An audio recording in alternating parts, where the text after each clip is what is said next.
All right, how's it going? Welcome back. In part 2 of this stream, we're going to continue where we left off last time, where we were kind of trying to figure out how to create a starter kit or a generator based off of the new Laravel 12 starter kits that came out. And after that stream, I was able to put together the remaining pieces of that, and I've got something working that it looks pretty good. Like, I think it's a really solid start. And in this video, I want to show you what that looks like. And this is only just the beginning, right? This is just setting up that kind of workflow for a modern front end with Inertia and Vite and React, Tailwind, shadcn. But we're also going to add to this to add additional things within Rails to make it really easy. Default test suite for RSpec. There's a number of other things we want to add, but I want to show you that. And then what I want to try is see if we can kind of replace some of what we have with the actual Laravel React starter kit. It's MIT licensed, so it should be totally fine to port it over and make it available to Rails devs. So that's what we're going to do. Let's jump in. I'll show you what it looks like. All right, so let me go ahead and check one thing here real quick on the stream.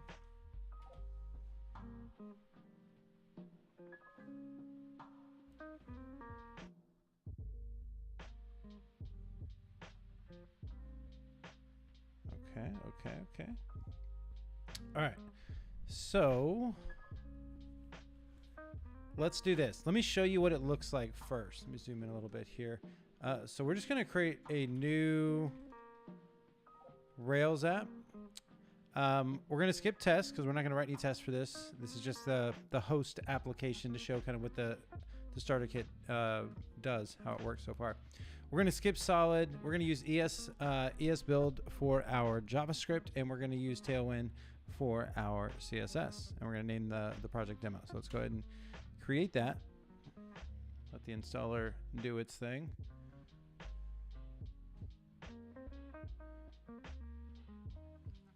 I think this is going to be really nice once it's done to be able to help with that blank page problem and get you set up using Rails and a modern front-end stack with React. And you don't have to do everything in React, right? It's not all or nothing. You can still use Rails just as Rails is for all kinds of things. But for those things that you want to be, that are very front-end heavy, have a lot of state management, you're already set up to do them. There's no like, oh, we need to get this installed and configured to start doing this stuff. You just create a component. Right, create a route, render a component, or create a route. Inertia is awesome. So if you haven't seen it, definitely check it out.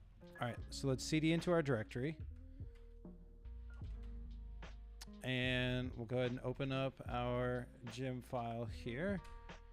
And let's clean this up real quick. That way it's just easier to see everything.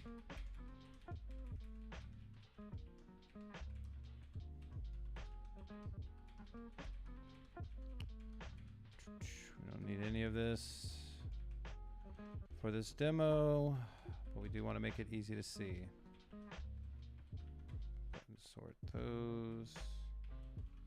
Sort those. I like to keep Rails separate from everything. Okay, so let's install the gem. So the gem is Rails _ starter _ kit. The path is going to be local right now. And that's all we need. So let's go ahead and quit NeoVim. We'll do bundle install. Now remember, this is a fresh, brand new Rails app, right? We don't have anything. We have no routes. There's nothing. Okay, just make sure that's clear there. Okay, so the gem installed. So now we got to run the gem's installer. So Rails G Rails starter kit :install.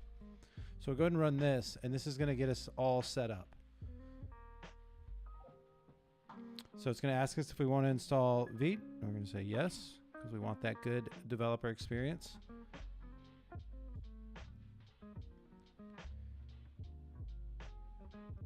It's going to ask if we want to use TypeScript. We're going to say yes. By default, the generator uses TypeScript for its templates. It's going to ask what framework we want to use with Inertia. This is just the Inertia installer here. Now we're going to choose React because for my starter kit that I'm making, all the templates and things are assuming React and TypeScript. But you could easily fork this and then create your own version for Vue or Svelte or whatever for Rails if one of those is your preferred framework. But React, I think, is the most common, so we're gonna go with that. It's gonna ask me want to install Tailwind. We're gonna say yes. Now there's gonna be some overrides. This the generator's not. It's still very early, right? So there are definitely some overrides here that I want to make sure you don't need to necessarily answer these. Or at least limit the amount. There's a couple more that end up popping up here. But it's just because generators, other installers and generators are creating files, and we have our own final versions of those files that we're kind of copying over. Instead of trying to merge in and out, we're just going to copy our versions over and make sure those stay up to date. And that's it, right? So starter kit's installed. And you'll see that we actually add a new app layout. We have a new auth layout as well. And that way we don't... I mean, we could have just renamed the application layout, and that's probably what we'll end up doing finally.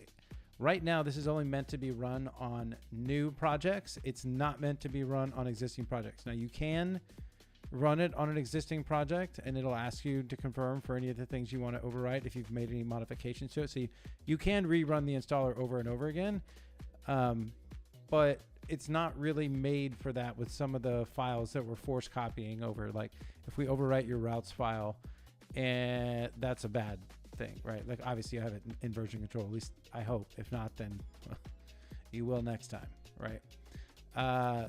So let's take a look at this.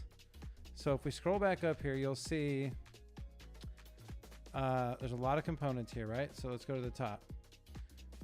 This is fine. This gets fixed in one of our future configs, but maybe we'll try to wrap that up as a bug fix here. So you see what I mean? We force some files here because if not, they tend to conflict with the different installers that are happening there for Inertia and the TS configs and stuff.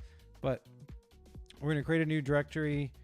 So we're going to override our application CSS. It's in our entry point. That's going to be our main CSS.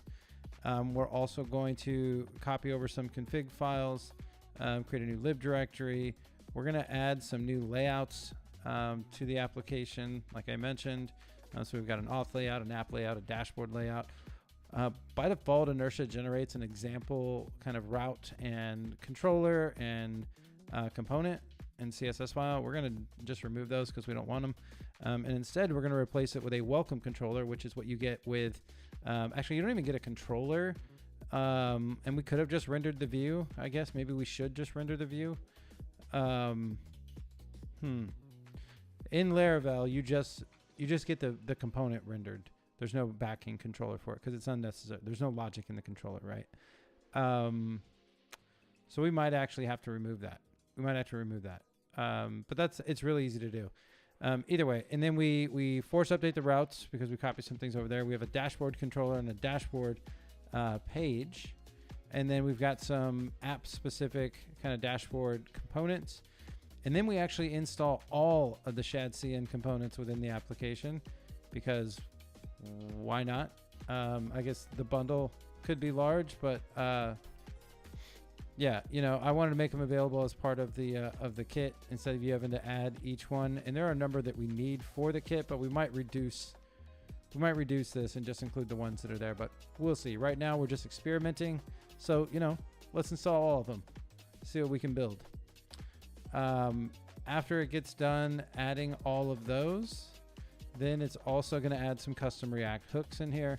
These are, again, already borrowed from the Tailwind React Starter Kit to handle switching between appearance modes, light, dark, system, taking a first name and last name and presenting the initials in a way that can be used in a badge or an avatar badge, which is also borrowed from there.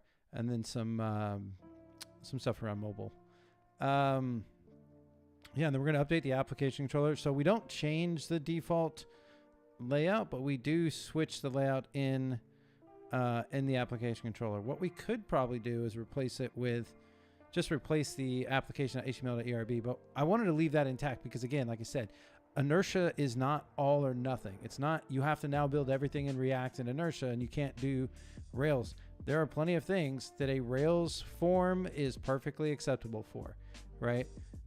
It's just when your UI starts to grow in complexity, when you have multiple things that need to happen based on other configuration options or settings or things that get changed, or different types of dynamic data coming in, or statistics, or there are so many things.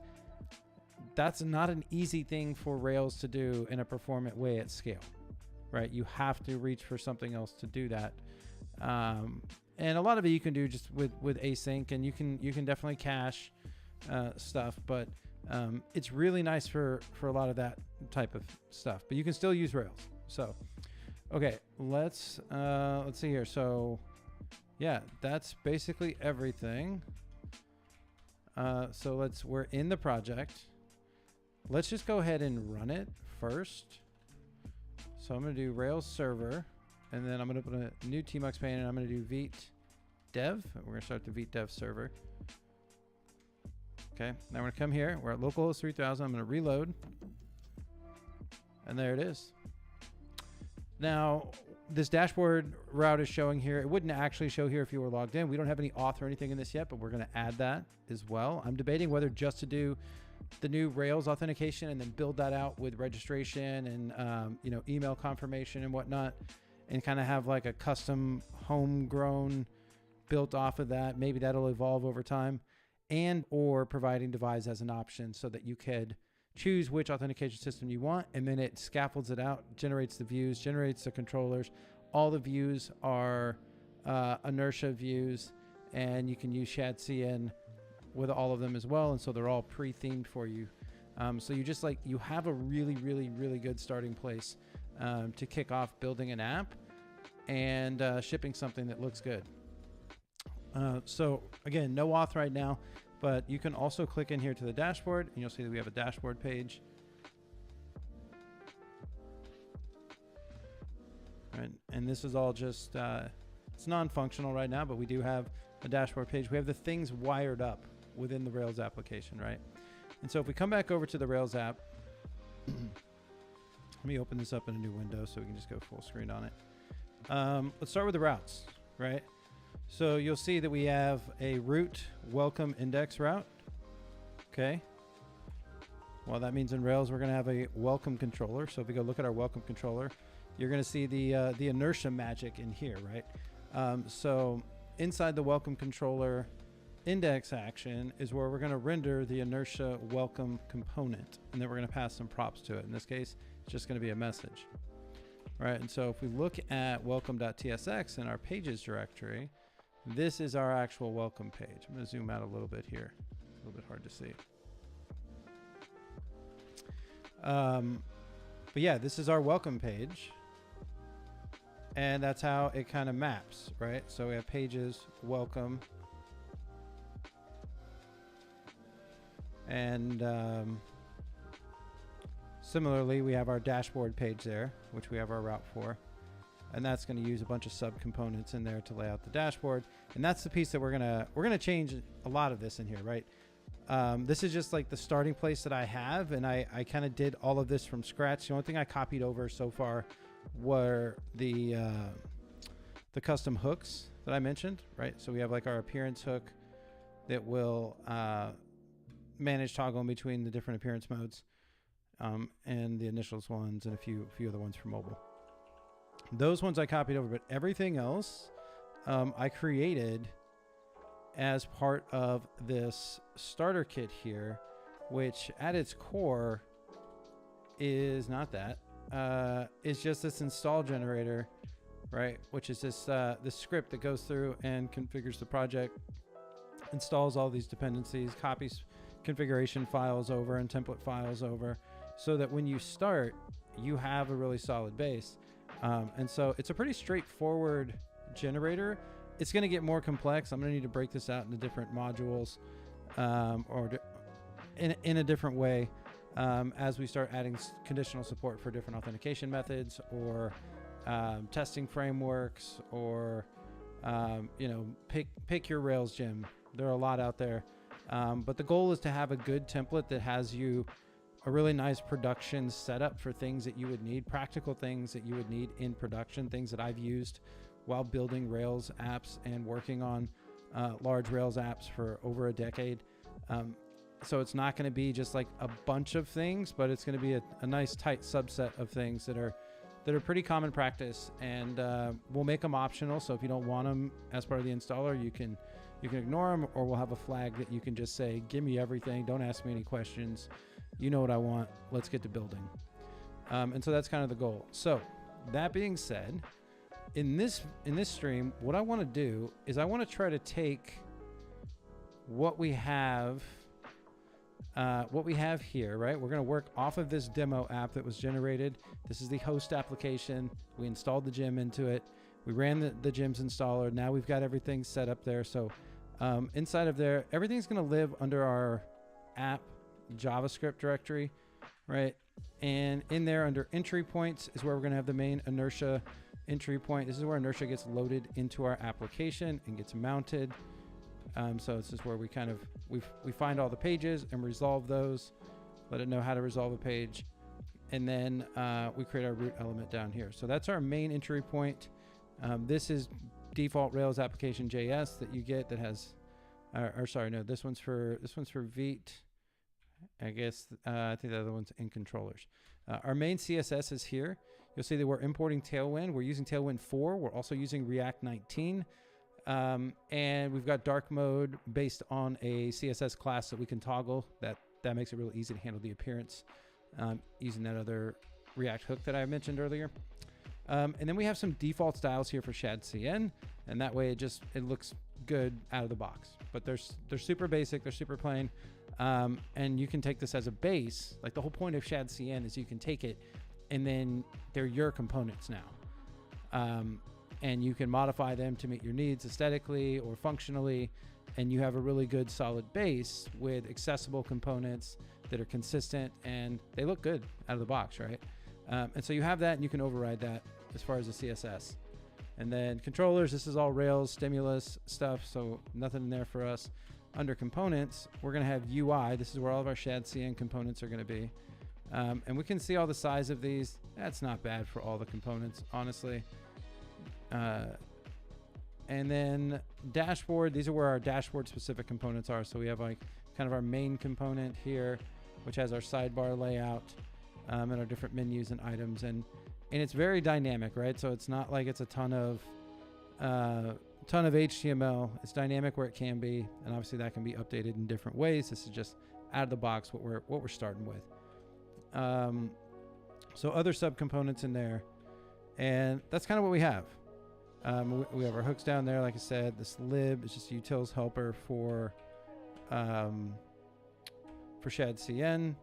And then we have our pages. We have our welcome page. We have our dashboard page, like we mentioned. And then on the Rails side, right, we have our two controllers. They're super simple. They just render an Inertia component.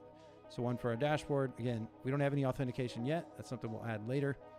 And then we have our welcome.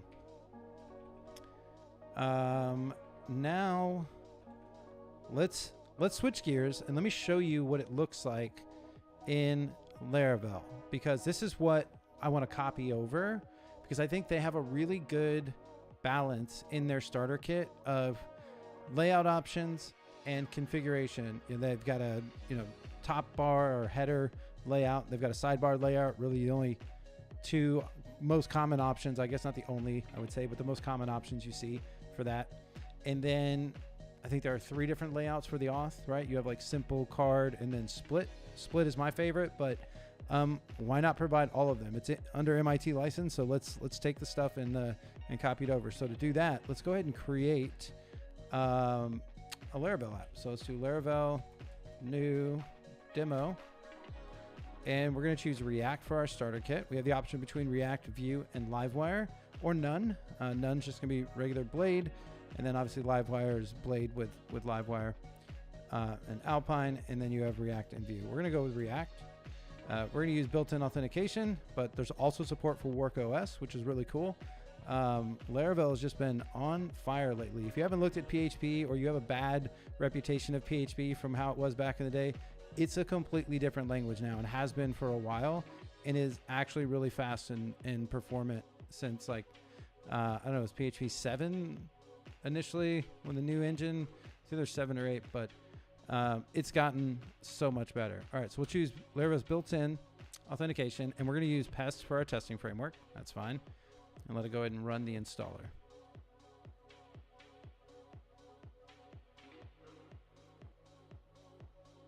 And so all the new Laravel starter kits by default, you notice we didn't get an option to choose a database here. They all use SQLite by default. It's not really an issue. You can change it to whatever database you want after your application is generated, and then refresh the database. You're good to go. All right, it's going to ask if we want to run npm install. Yeah, let's go ahead and do that. Let's run it. Let's build. Make sure we're good to go out of the box. I don't know why we wouldn't be. Okay, let's CD into our demo site. And because we're using Laravel herd, we can come up here and just go to demo.test. And we're going to get the new Laravel landing page. And you'll see that ours looks very similar. I don't have a dark mode I don't have like the toggle configured yet, but we can go here.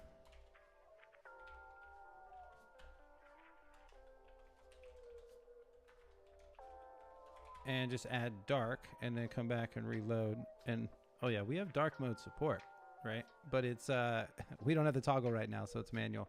And I think that's going to change. Like, I'm creating these other Rails layouts, but I don't know if we actually need them, right? The default application layout's untouched. I want to leave that there so you can use that in your Rails specific or Rails only views, whether you're using just Rails or you're using Hotwire and Stimulus, whatever.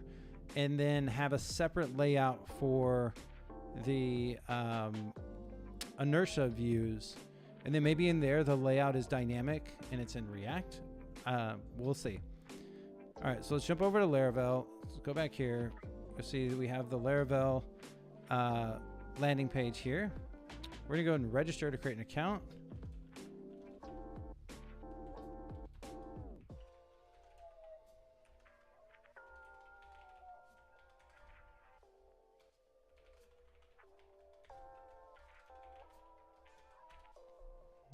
Okay.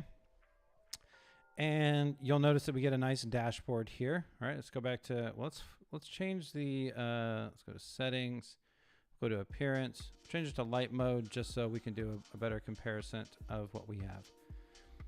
Okay, we'll click our, now in order to click our dashboard, we'll need to go back here and just remove that.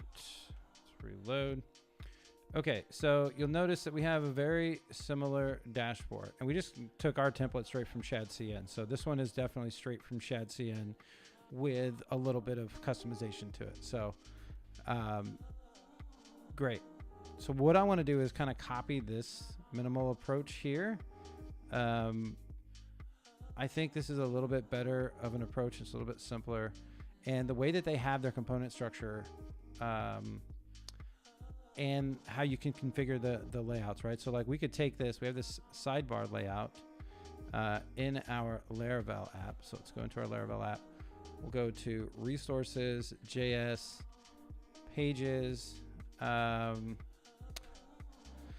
think it's in dashboard, right? No, is it not in dashboard? Dashboard, it's using app layout.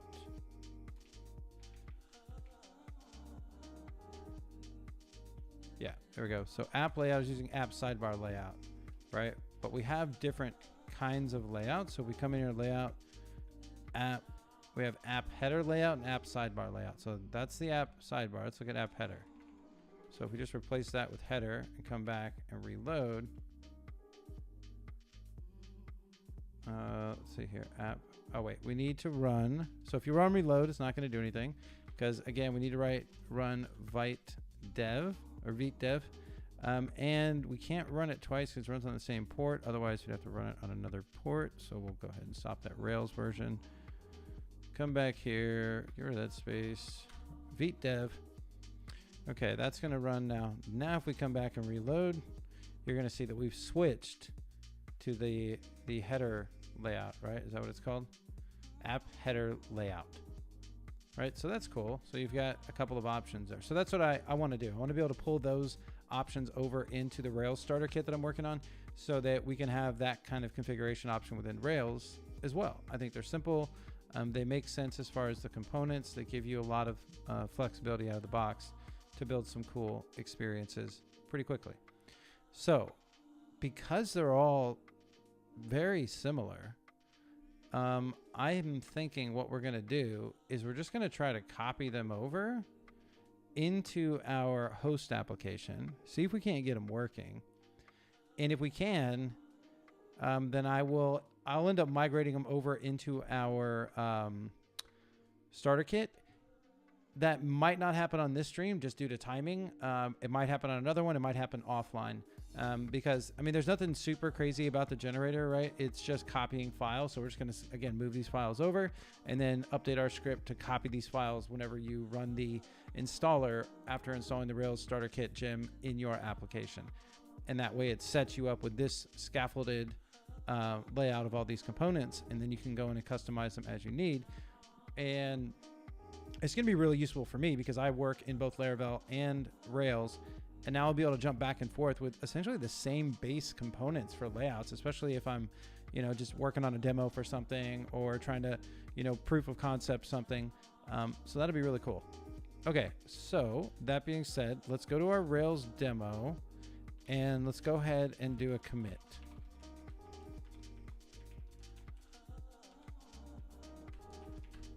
Okay, so I want to commit everything there because I want to see what we're going to need to add, and that we can review the diff and see all the things that we pulled in and what we've changed. Okay, so back in Laravel, let me see what's going to be the easiest way to do this, because I think we just need to copy and merge. So let me switch to top secret mode real quick, and let me just grab this. I don't know what's gonna, oh.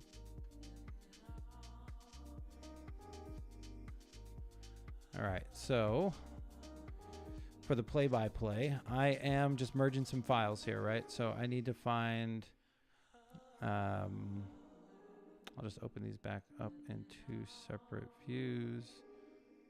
Demo. Okay, that should be fine.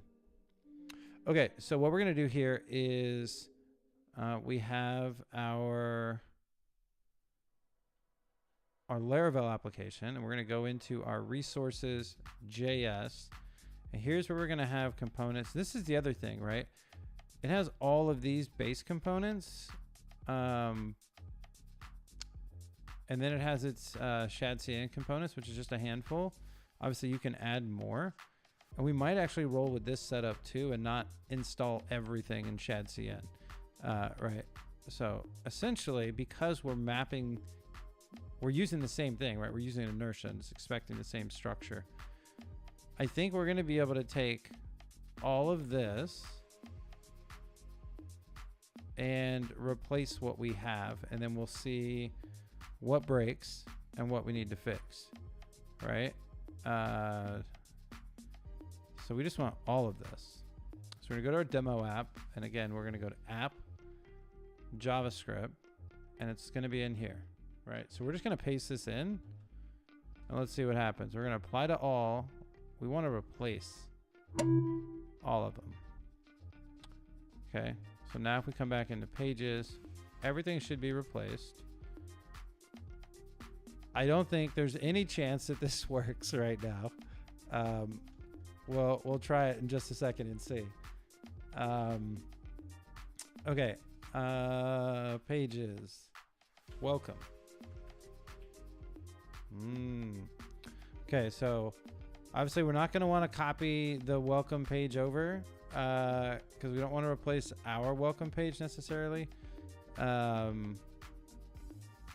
So we'll have a conflict there. This is just going to look like straight Laravel if it actually runs. So you know what? We're just going to start up. Let's just start up our Vite server. Let's stop it over here for Laravel. We know what that looks like. We don't need to rebuild. Let's go Vite dev and let's see what compiler errors we get. I can't believe we're not getting any compiler errors. Okay. There we are.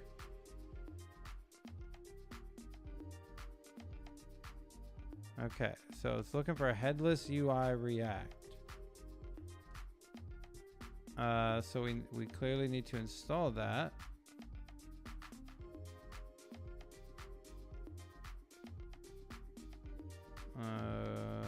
Okay. That should be fine.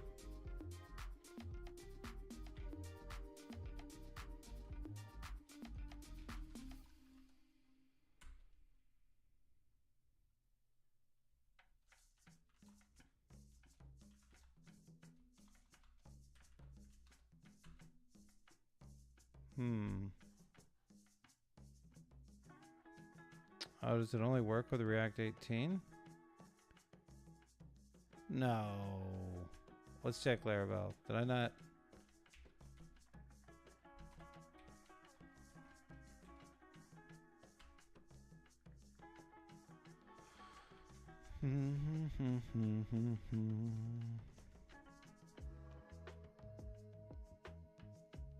No, we're using React 19. We're good. We're good.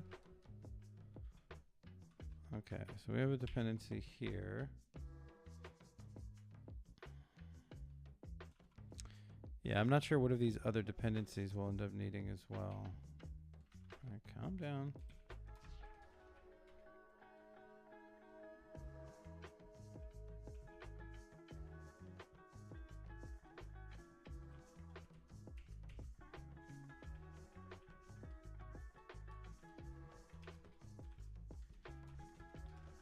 Let's go ahead and run npm install.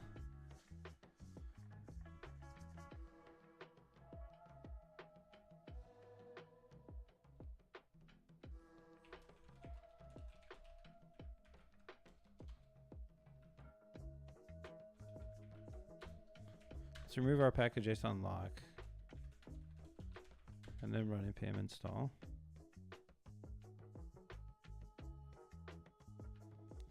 CMDK. What is that?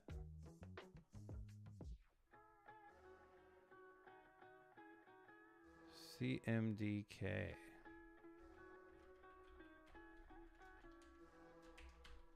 Okay.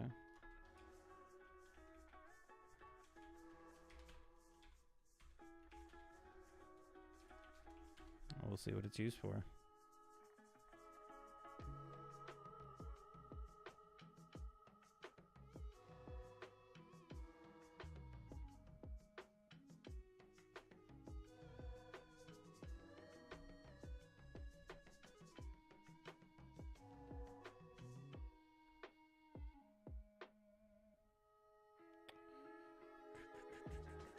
I don't see.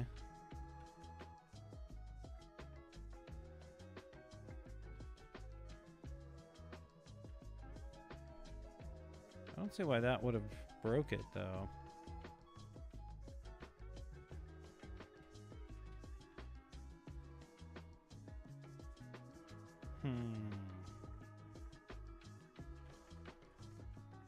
Well, see, this is why we did a commit. So let's add everything. Let's stash it all.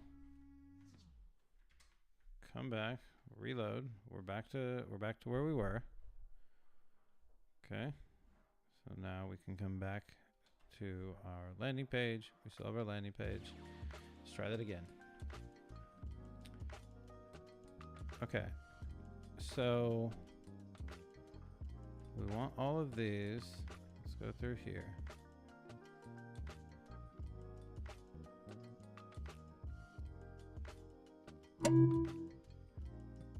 Replace.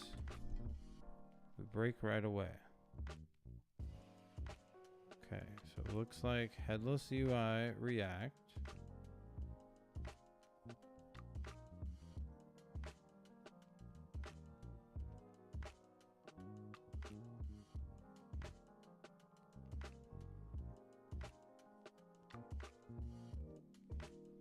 So it looks like drop-down menu.tsx does not exist. I wonder if because... Well, let's close close that. And let's run vdev again.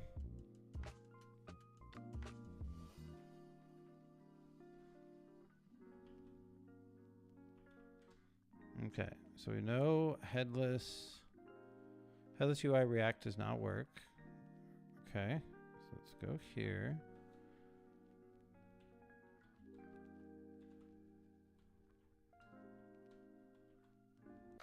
I just want to see in our Rails demo.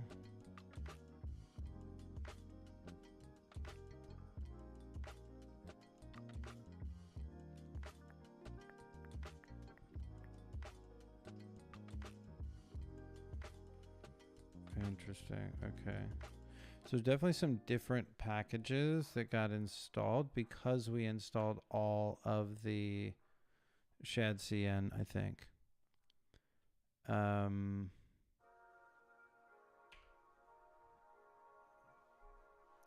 Let's just add this. I don't know if this is going to be the right version or if we're going to need to down or upgrade. We didn't really, whoops, we didn't really tie anything. That's not at all what I was trying to do. Thank you. Let's see if we can npm install it all.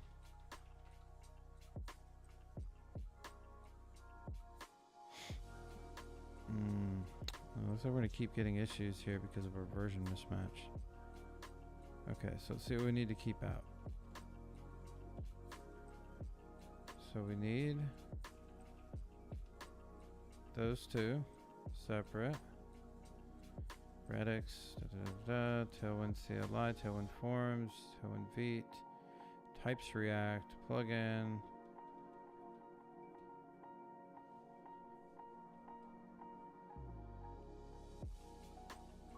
I feel like we're gonna miss some stuff in here, but let's try it. Let's see. Class variant, CLX. Currently globals. We definitely don't need the Laravel plugin. Let's take these and do a compare. Actually, let's take these and let ChatGPT do a compare.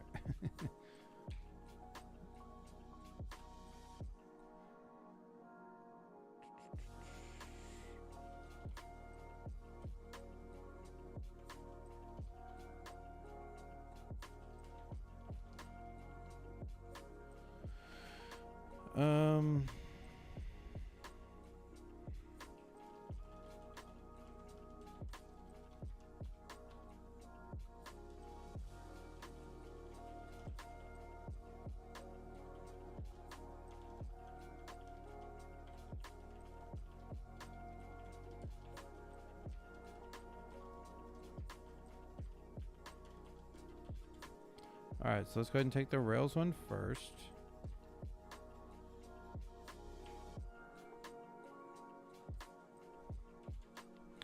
And then we'll go ahead and take the Laravel one.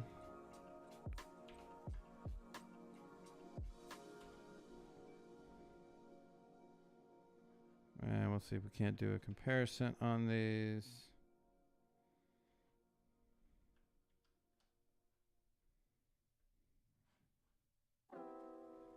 Go ahead and run this in Claude as well.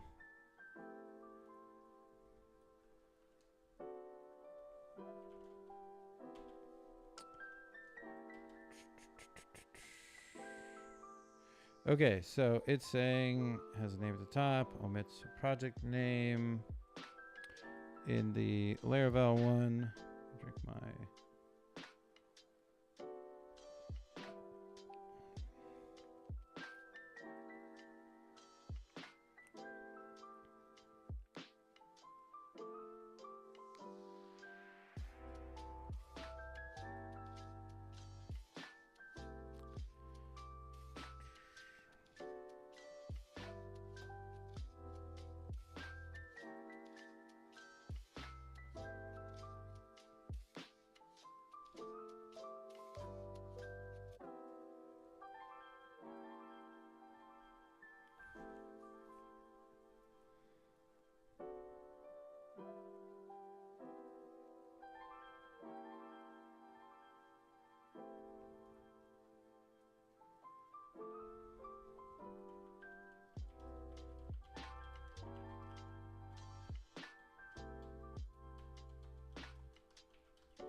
Trying to see if we can get ChatGPT to merge these.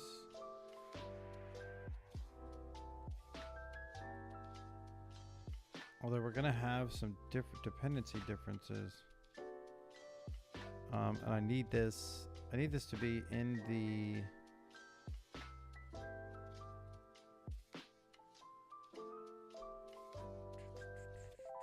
I need them to be in the generator.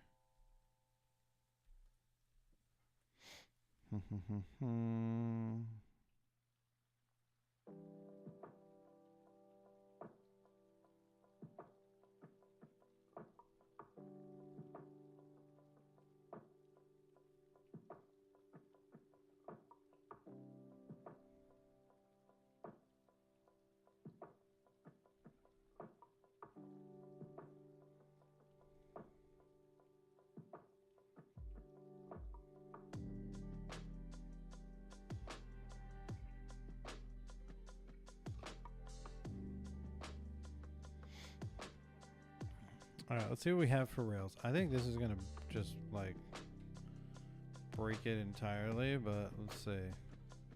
Have you looked at the scripts here? You know, let's just try it.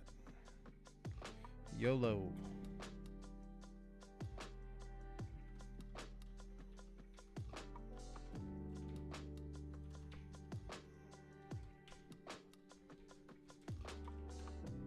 Can we run npm install?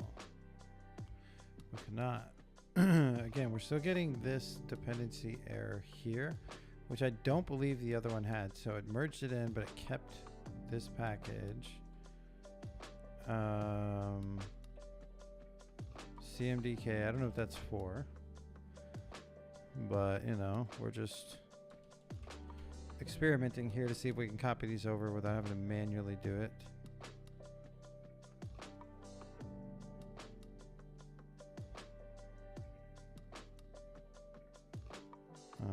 Do we need to install this?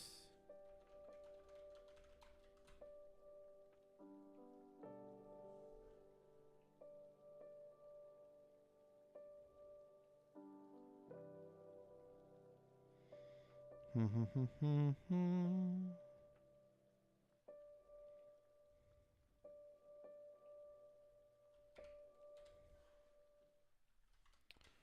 right, we'll do a little bit of debugging on this, see what time it is. We'll see where this goes. But I'm not going to spend too much time trying to do dependency resolution here with these and figure out what's exactly different. I think what we'll end up doing is just piecemeal pulling in the different components instead of trying to copy all of them at once. Let's see here. Change your data dependency to 3, but like what's the no.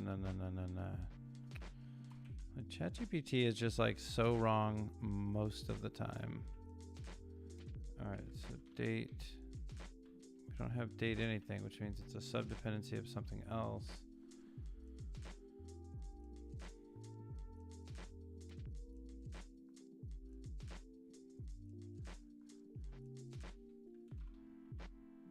Whoa. That's not what we want. We also don't want the site. We want this. Okay. So let's try with legacy peer deps, see if we can't get it installed to run.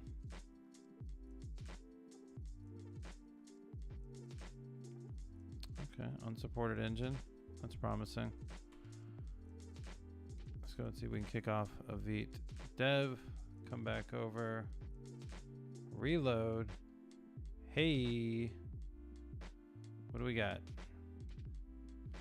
Okay, missing component. Yep, that's fine. That's because we renamed it.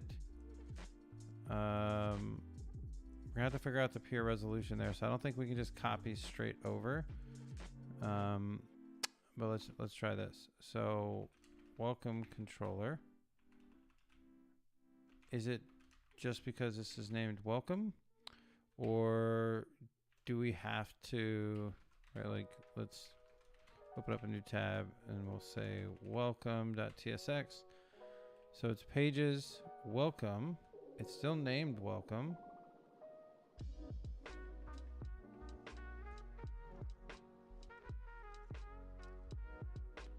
Okay, cannot read user.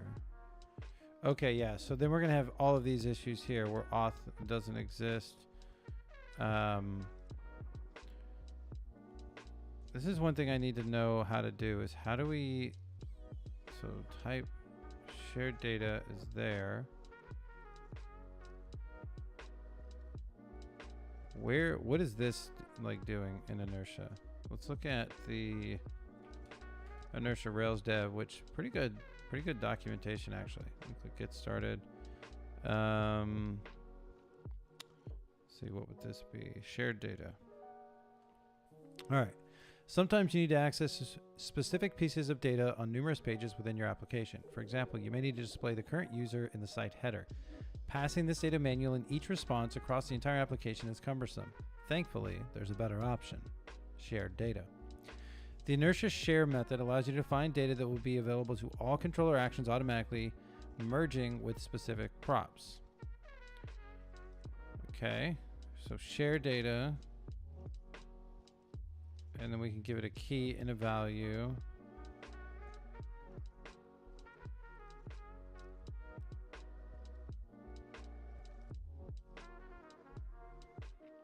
We're going to do dynamic sharing.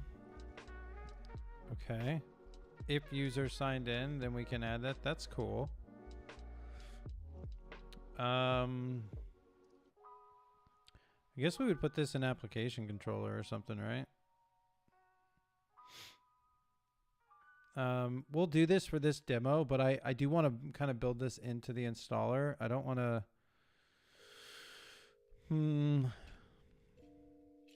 Yeah, I don't want to do it as part of the installer right now. But let's go ahead and just generate auth for this. So we'll go ahead and cancel out here real quick of our runner, and we just copied everything over. We're gonna have some issues still, but that's fine. Let's go ahead and do.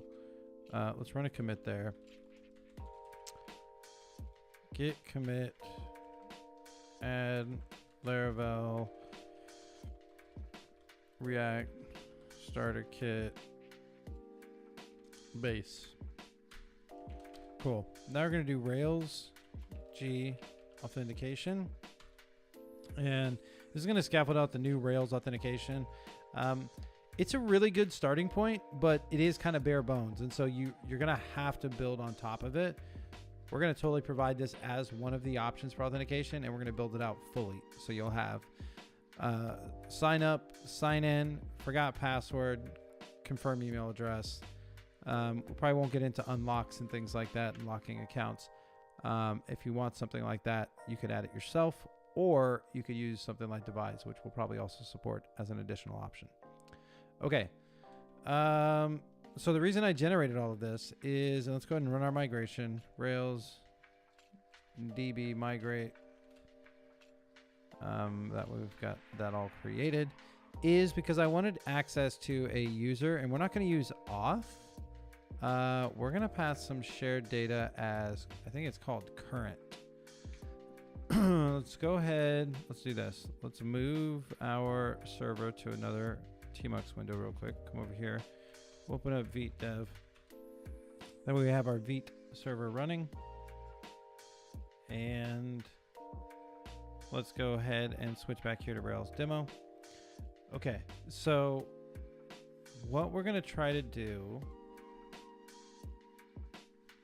is, well, we have that running.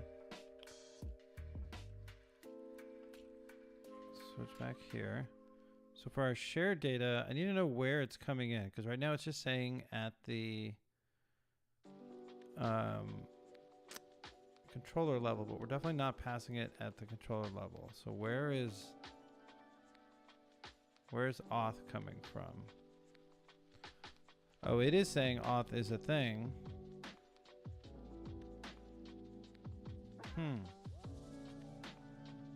So where does auth come from? How does it know what auth is?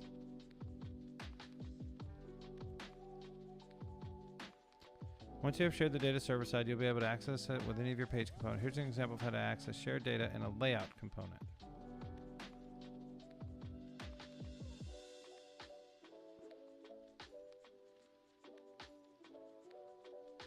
Okay. Oh, what you're saying, that's how you can show the flash. You can just share that. Share the flash message on each request. That's actually kind of cool.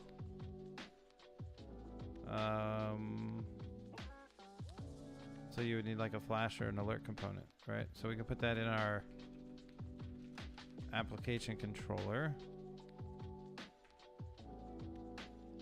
Whoops, we didn't want a whole application controller. So we're going to include authentication. We're going to have our Inertia share to share our flash. It's just for modern browsers. That's fine. I'll go ahead and add a little new line there. Okay. Let's see what else. What else do we need? So where, I still don't know where the shared data is coming from here.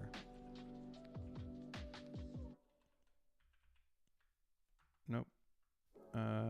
Close. Entry points, Inertia.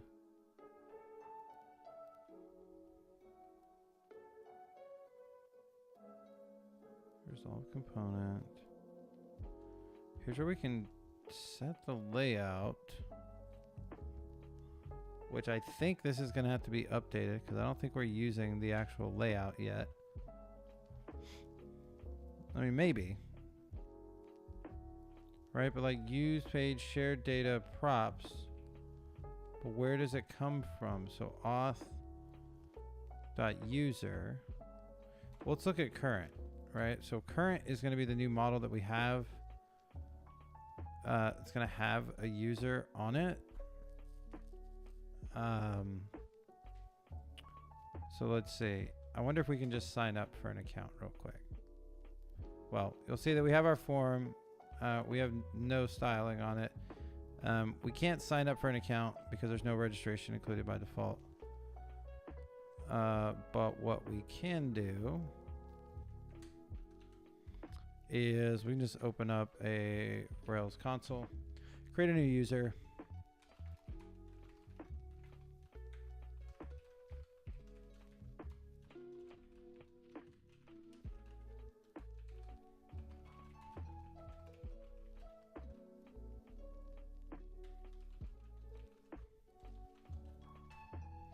And now we've saved that user. So now we can come back here and we can log in.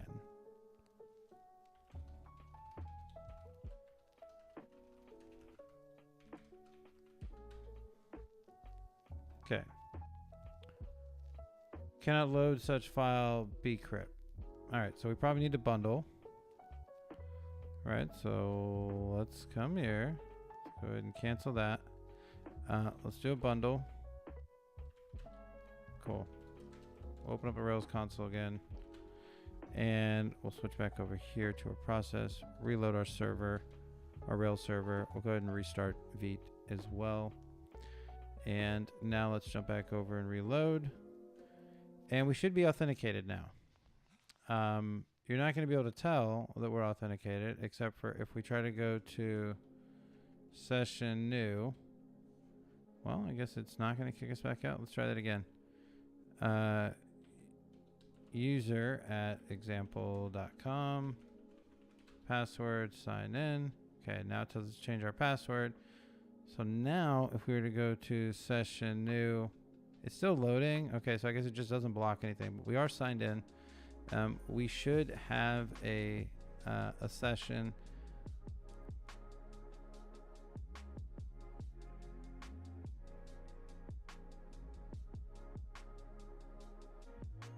All right, do we have any cookies?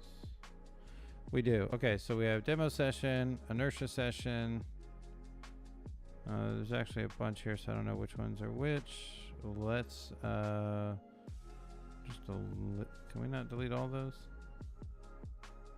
Delete all. Thank you. That should kill our session. Yep. So we're going to do user at example.com. Password. Now we have a session, and you'll see we have our session ID and our token. Cool. So we are signed in, And so the way that that works is through this new current, right? So if we look at the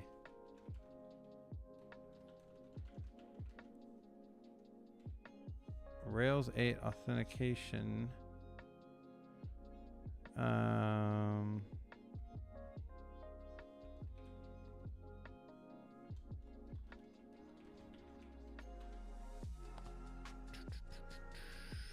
let's see.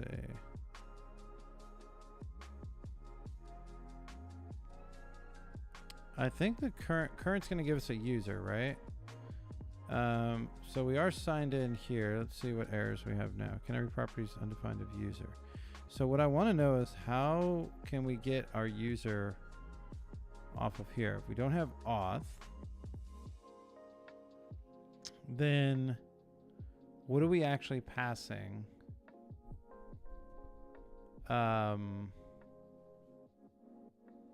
It doesn't need to be named auth, right? So would we go in here in like our application controller,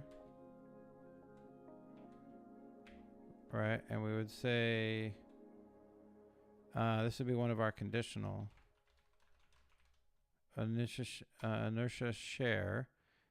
This is going to be auth user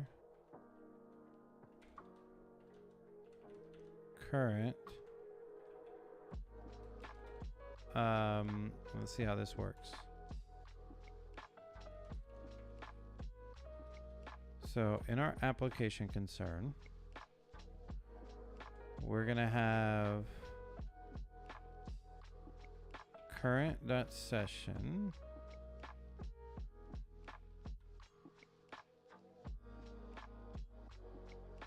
so does it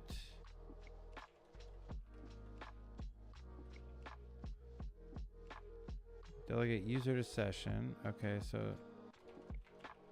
it's going to grab the user off the session itself. So current.user would map to that. Okay. So if we go back to application controller, is this how we add it? Is it auth share current? I'm not sure how we share this. We probably want this to be like define method auth for class application controller. Oh yeah. So that's definitely not it. Oops. Okay. So auth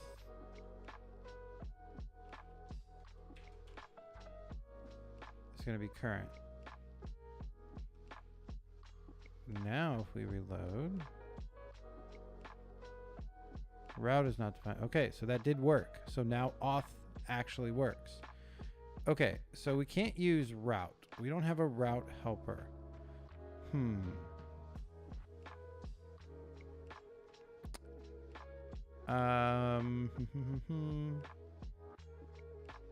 Because normally this would be what? A link to?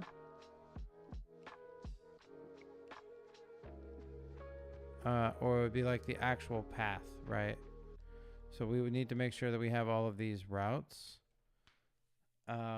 which I don't think we have. So we have dashboard. We don't have login. We don't have register. So that's okay. Let's just add them real quick, right? So we have dashboard. So let's do get login. Oh wait, login we should have. We'll reference it. Post login, delete login, and then we're gonna have get register, which will be registrations new, which we don't have. But let's just add a controller for that. So let's look at app controllers. So we have them all right here in the root, which is fine. So we'll just add a new registrations controller, if I can type.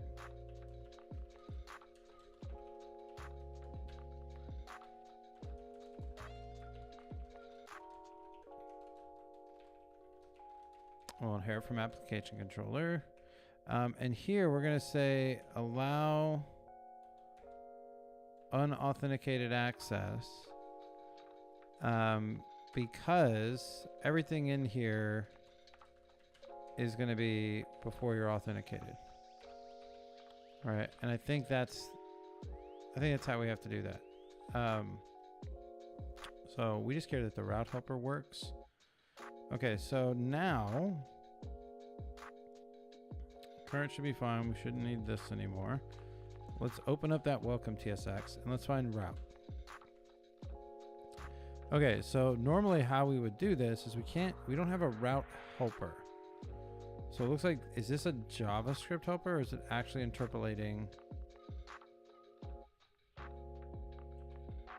feel like it's a JavaScript helper. Okay, so let's think about this. How can we create a JavaScript helper that's gonna route to, because I can't use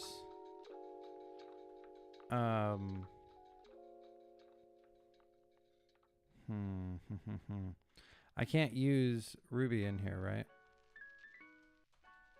So we'd have to pass through some kind of helper there. So let's see if we can, let's see how we can do that. Let's see.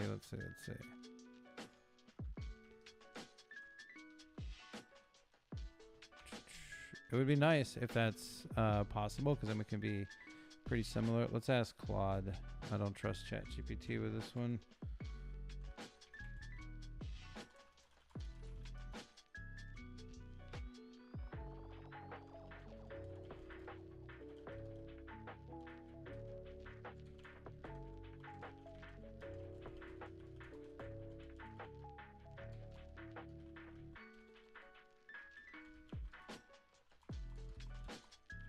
So I can use route path and have it resolve to the Rails path.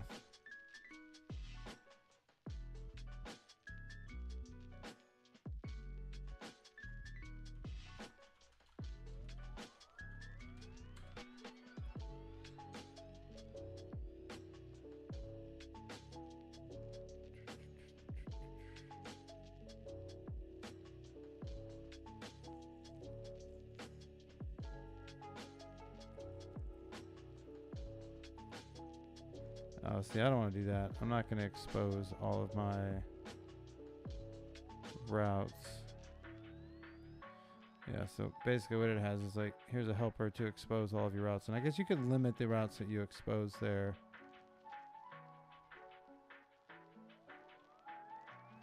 Like, is that something that Laravel does? I'm curious how this route helper works here. Is this Blade? Is this just the Laravel helper and it's being parsed? Like, is that what's happening here? Can I replace, whoops.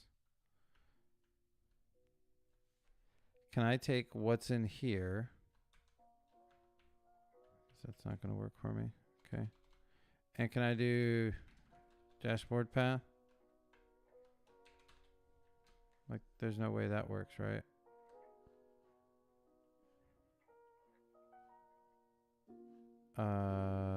I think that worked. That did work. Wow. Okay. Login path.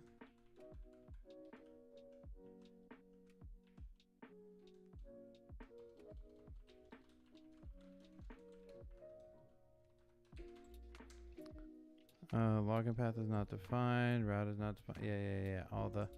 All the things are broken. Let's do this. Let's open up a new tmux window, and we're going to do Rails routes -g. Actually, we'll just do Rails routes. Let's see what we get. Probably going to get a bunch. That's okay. Okay, so what do we have? What do we have? So login.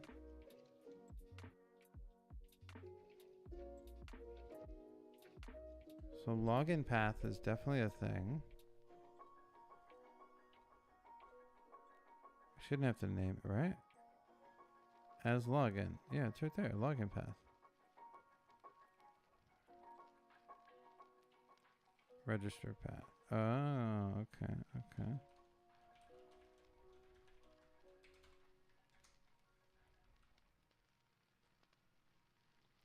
Login path is not defined, but dashboard path is?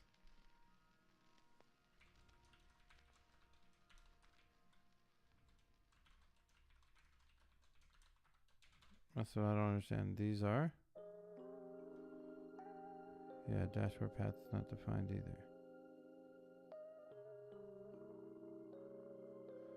Interesting how it fails there. Okay, so... Okay, I mean that's fine. This is just going to be dashboard, right? They're just helpers.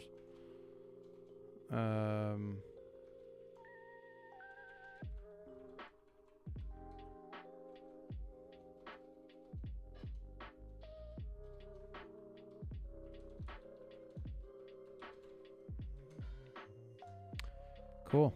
Now we're loading. And you'll see that we have the default Laravel page. If we hit login. I don't know why we're getting a modal. Action new cannot be found for registrations controller. So let's...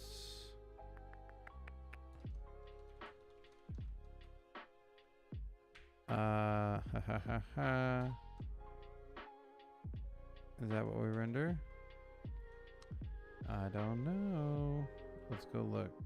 Okay, so we're in app, JavaScript, auth, register. That's what we want. That is incorrect. Auth, register. I have no idea what state there is, if any. We're gonna hit register. The action new cannot be found for registration control. Oh, not index. New. That's what we meant. Register. Aha. We're gonna break some more, but that's okay. That's okay. Route's still not defined in register.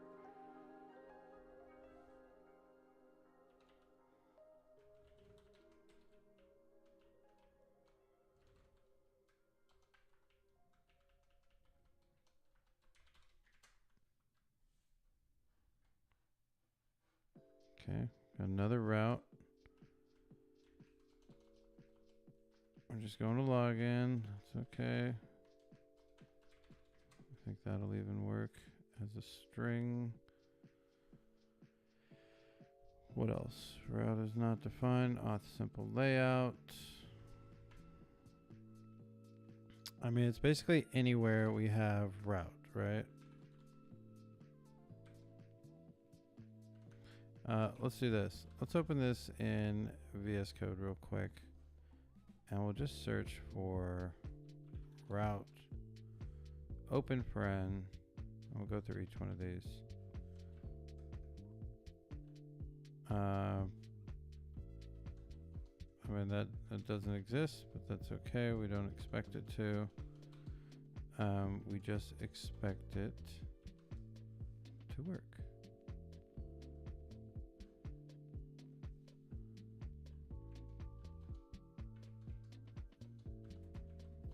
All right, let's just get rid of route.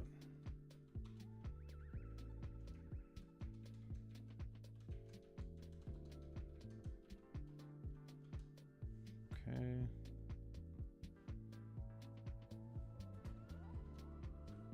No. Just want to get rid of it.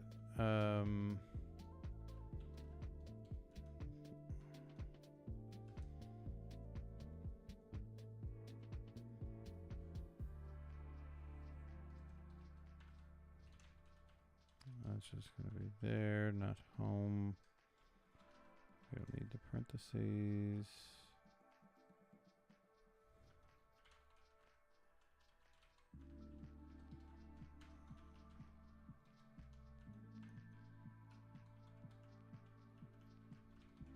I don't know why these all link home, but okay.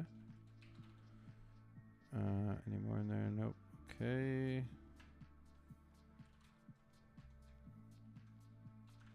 Again, some of these routes aren't going to work, but we just need there to not be a helper there that doesn't exist. Okay.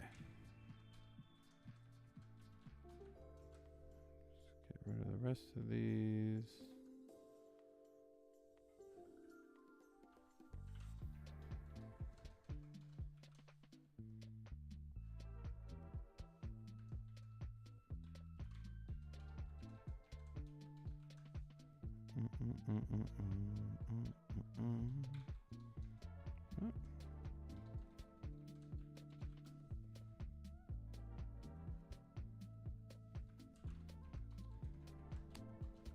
Well, at least we got the auth helper. We'll have to figure out the route helper. Maybe we don't need to remove all these, and route should be exposable. I want to get this working, and then we can always come back and replace it with a route helper if we find that that's the case. But like, let's get our views. Oops, our views actually rendering here. We should be almost there. Okay, that should be fine.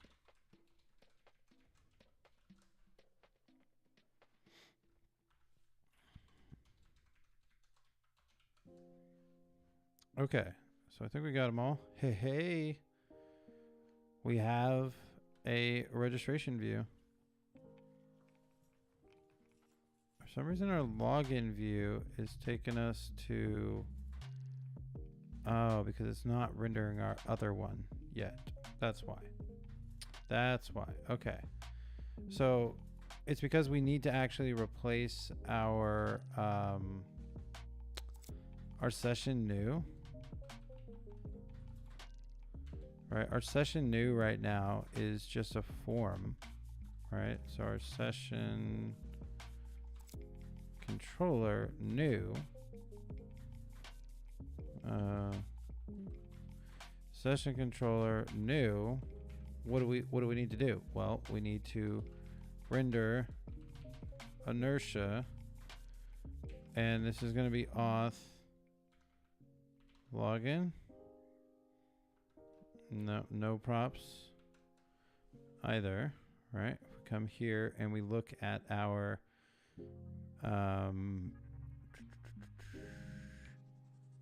app JavaScript components, sorry, not components, pages, auth, we're gonna have login.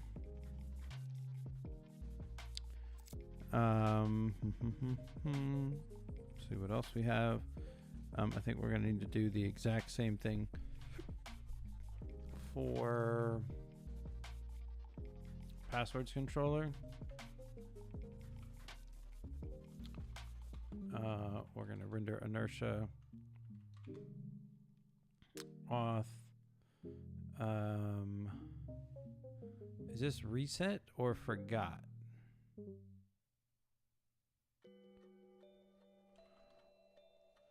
I think this is forgot.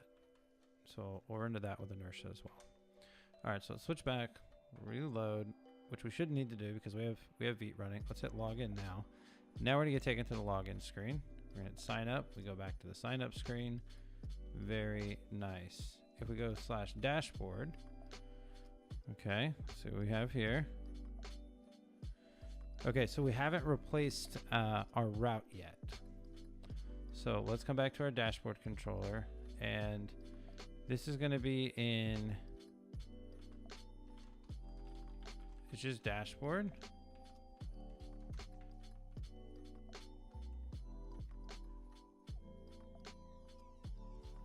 Okay, so avatar.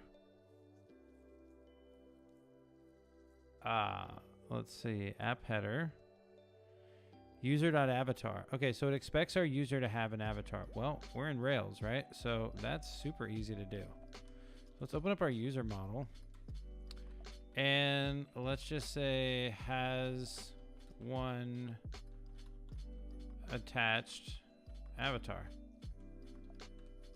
That's really it. Now, we do need to go into our gem file, and we need, well, one, let's go into our gem file, and let's replace those single quotes with double quotes. I'm gonna bring all of these up here. We're gonna sort these again. And we need to install active storage.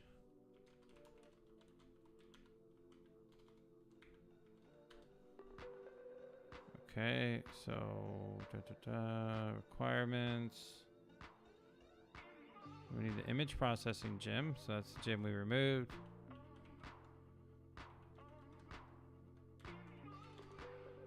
Okay. Let's go ahead and switch back here. We'll go ahead and run bundle. Okay, now let's come back here and we'll run the installer and migrations for active storage. And it's going to create those and run it. Great. We don't really care about the rest of it right now. All that's going to do is that's going to give us an avatar off of our user. So if I reload, okay, now it's going to complain about not having a name. What would be my guess? Can I read properties of undefined reading avatar? Ah, because we don't actually have an avatar?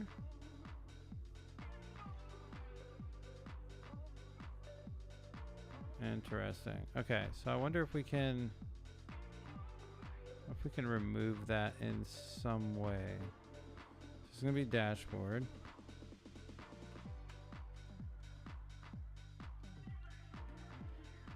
Which is gonna be in one of these components. So let's say components. Let's get rid of that DS store. I'm guessing it's in app header. Yeah, it's importing avatar as a component.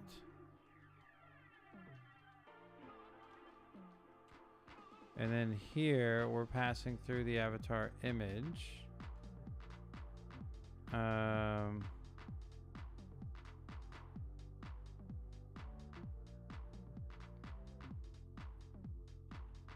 So what if we just replace that with an empty string for now?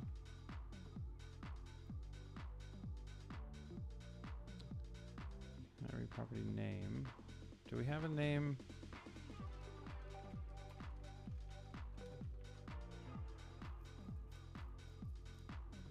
We don't have a name.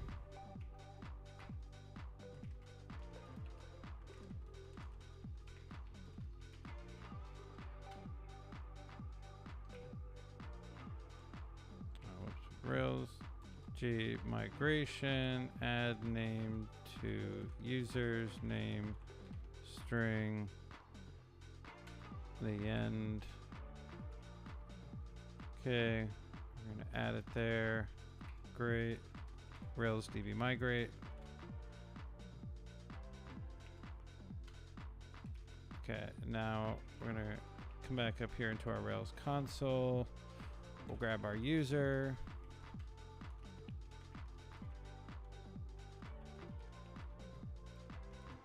Go ahead and add a name. And now you see our name is test user. Let's come back, reload again. Cannot read properties of undefined reading name. Okay, so auth user should be getting injected. And the name should be there, but I wonder if the current instance doesn't have it. Let's do this. Let's restart the server. Let's restart Vite. Let's come back in here and let's go to application cookies. Let's make sure we just delete our session, get rid of all those things. We're gonna reload. It's gonna take us to sessions new, as it should. Now this isn't gonna work right now. And why is that? Well, if we come back here and look in our demo in auth login TSX, let's see what's happening here. So we're going to post a login. Oh, actually, this might work. This might work because we're just posting to login. So let's actually try it. So test at example.com, password, no route matches, post session login. Okay, so post is login. So let's look at our sessions controller. Sessions controller create.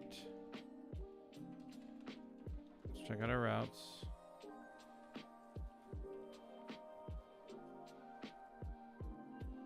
Why doesn't that work?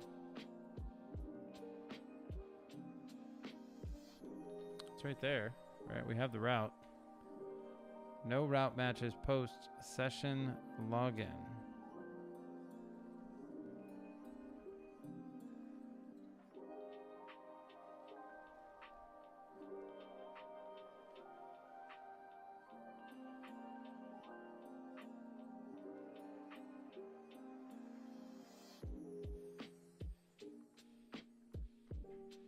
I mean, does this need to be...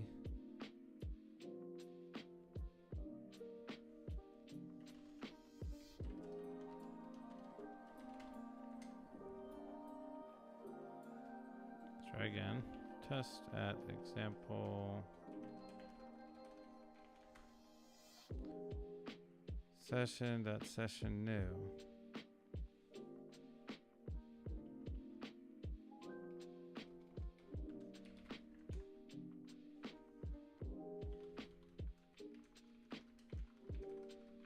This is where that route helper came in. And so no route matches post session new. But that's not true. It does. Right?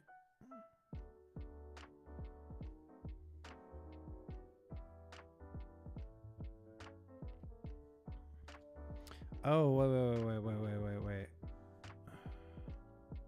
How do you do this without a route, though?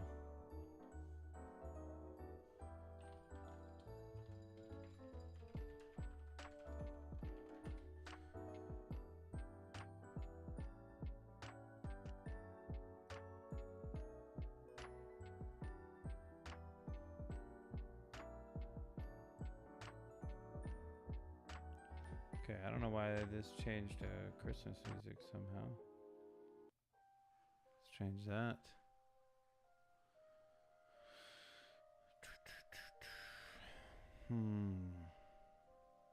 All right, it looks like we're pretty close here. I don't know. So like session path has a post. It's just session path.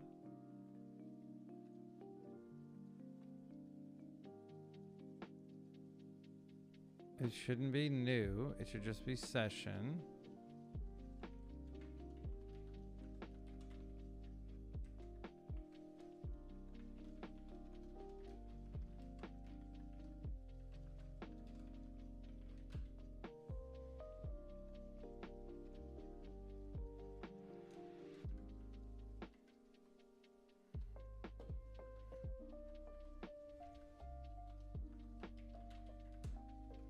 Do I have to supply a value?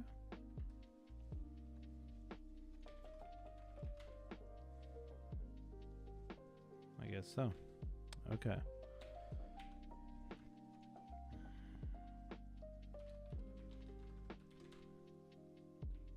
Well, it should post a login.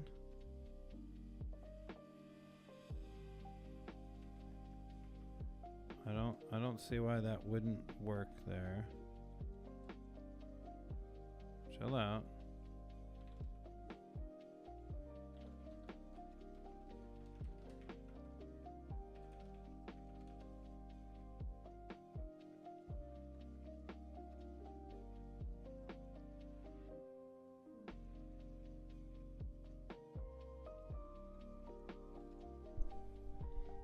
All right, so session login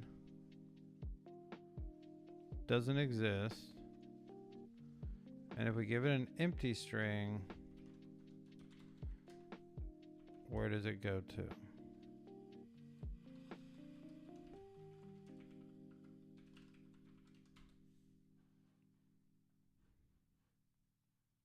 And then it posts to new.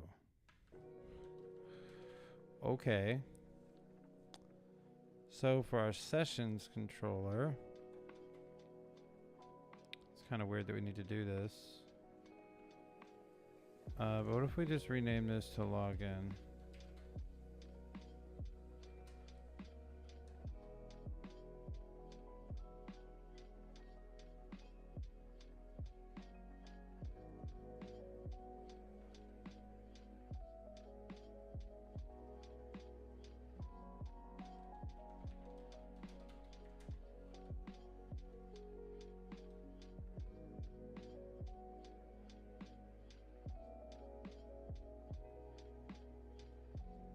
Can I alias this route? Can I do that?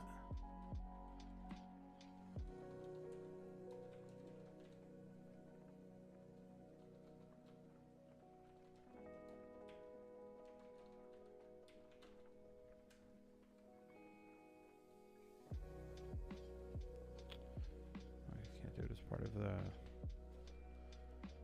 controller. How can we get around this?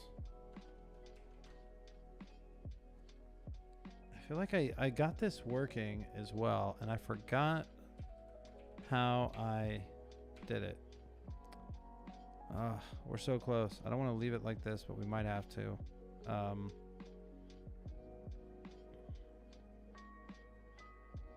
Let me check one thing.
Okay, yeah, I'm pretty sure I had this working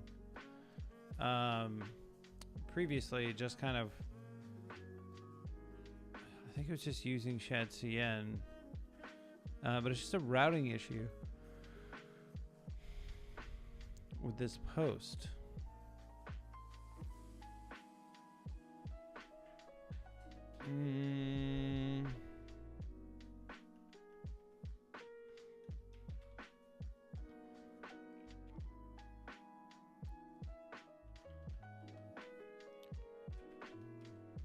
Like our routes have a post login to sessions create.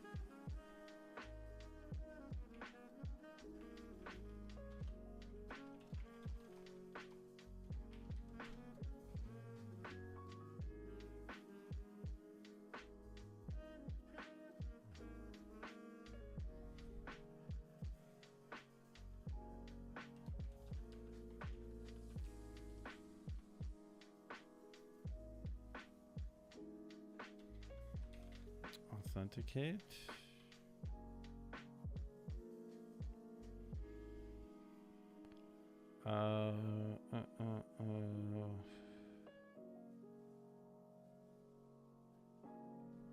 Sure.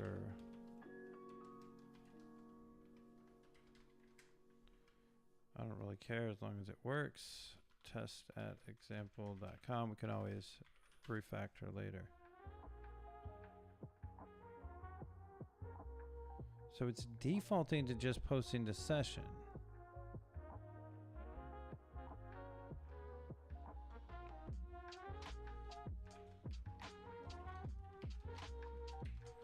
I don't know what you want here. And I know I had this working. Just pulling it in shadcn. All right, no post match sessions create.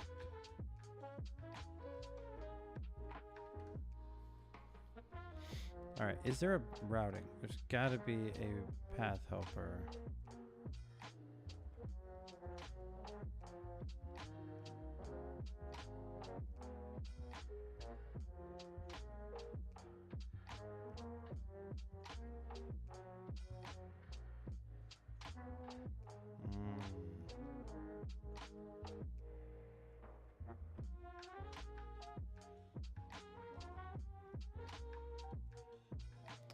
Yeah, I don't want to auto-generate. That's annoying that we have to pass through the routes, though.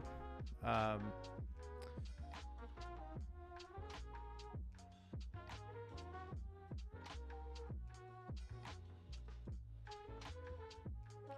does that look like for login?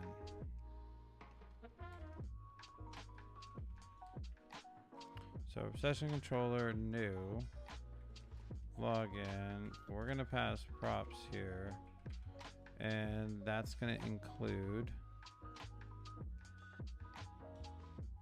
I mean, I guess we would do, I'm not really worried about that right now. Actually, email address, that's fine. But we want, what is the path? It would be like,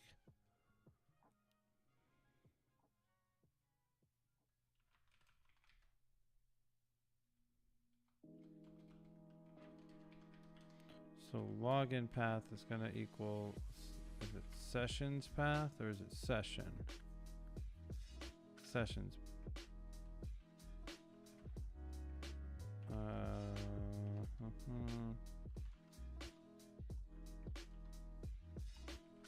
Let's open routes. Let's get rid of that because that didn't do anything.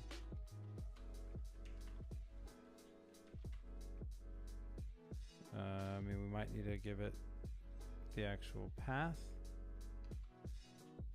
And then how do we use that here, right? So we're going to have the prop from the login controller. This just becomes login path off of the props.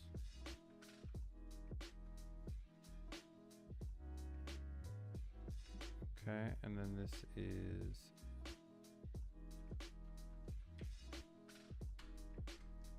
session path.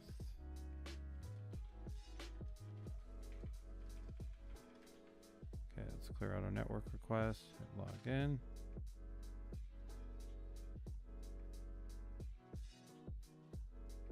Okay. Login path is not defined.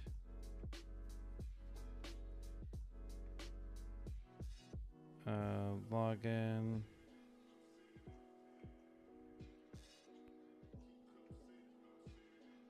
Login props.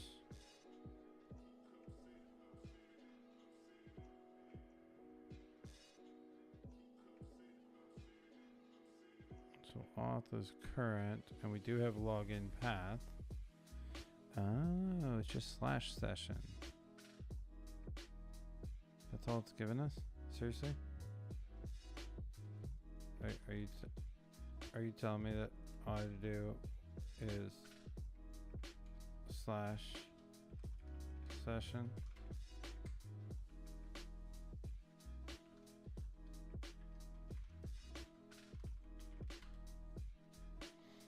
Yeah, that's all I needed. Okay. I need email address and password. Damn it. That's all it was that whole time, was just / session. Well, whatever. Now we know. Okay, so this has to be...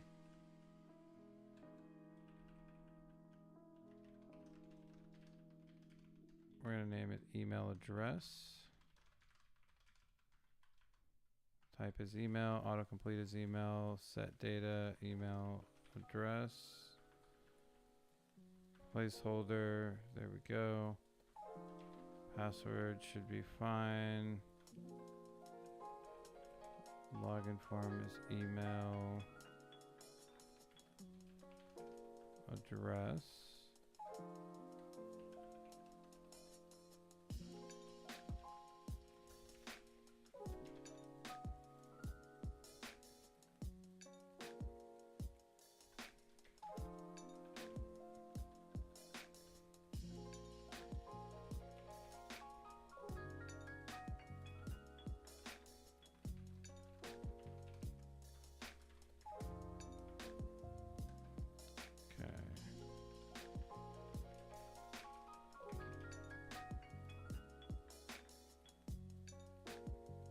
Login.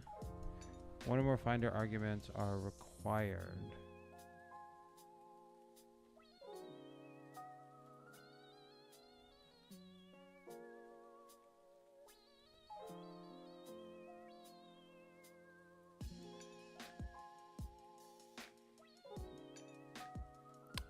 Just because we're not nested.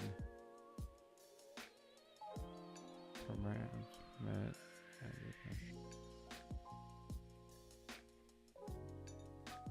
I don't know what that means.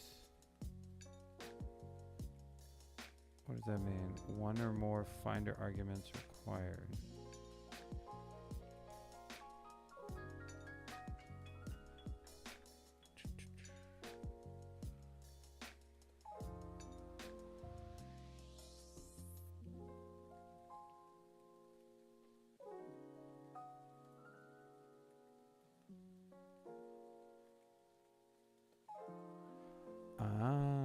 Okay, so we need to match our parameter names.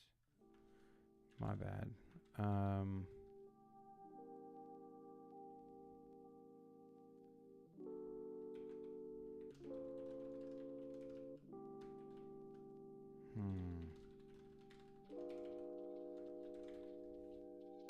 I wonder if that's going to be an issue.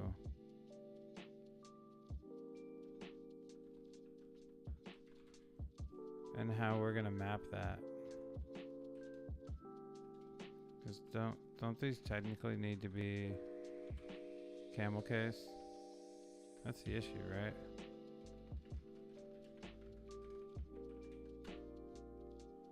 Okay, that time we did we log in? We had 900 errors.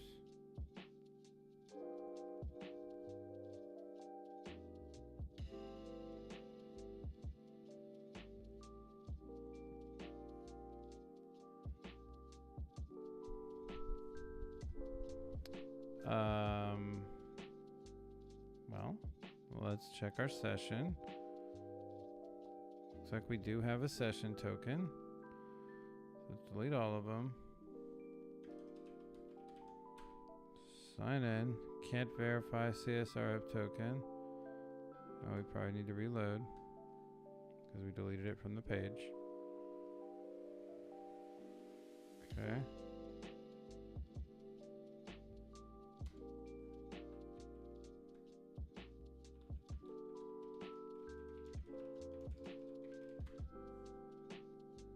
Okay, we logged in. The session ID did just change. Okay. And let's take a look here. Session last. Don't have it created yet. That's helpful. I think we're logged in.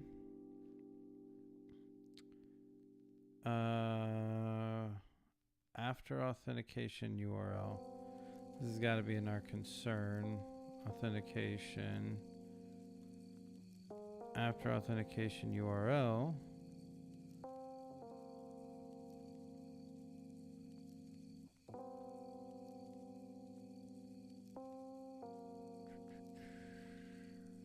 Let's just say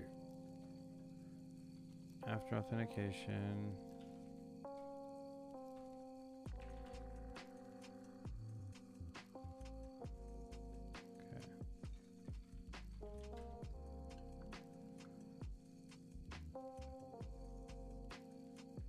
are we not getting signed in? What is happening?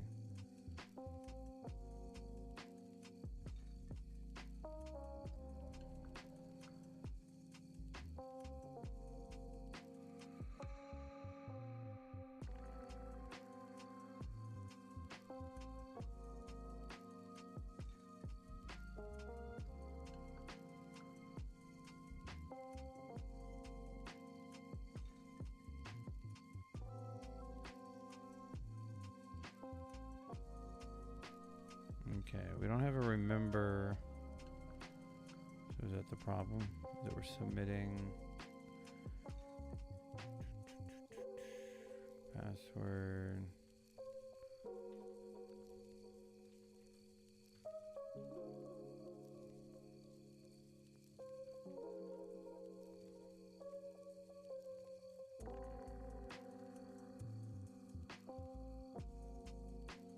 All right, we can always.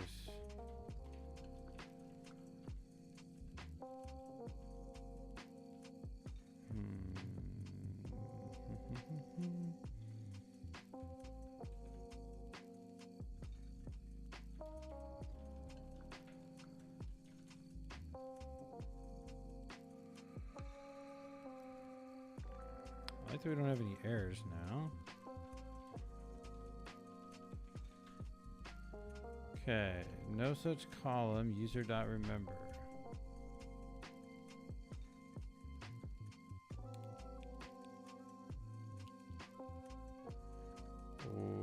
Okay. No, we don't want that. Let's go back here.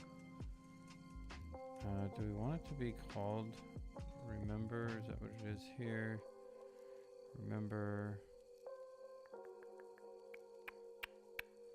Yeah, let's do it.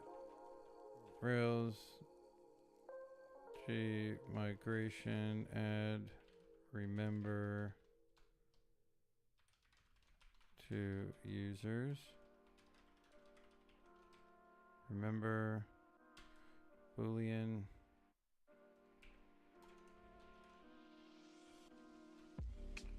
So we'll do default of false for this.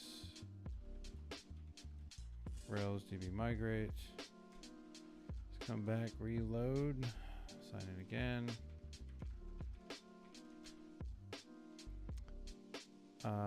Okay.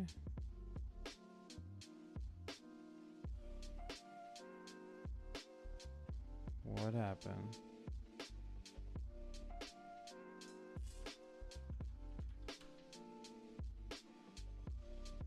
So we're getting kicked back to new. Let's check our logs.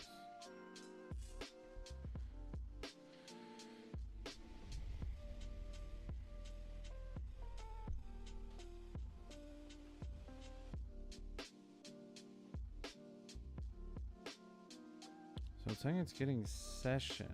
Where is it getting session?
Let's try.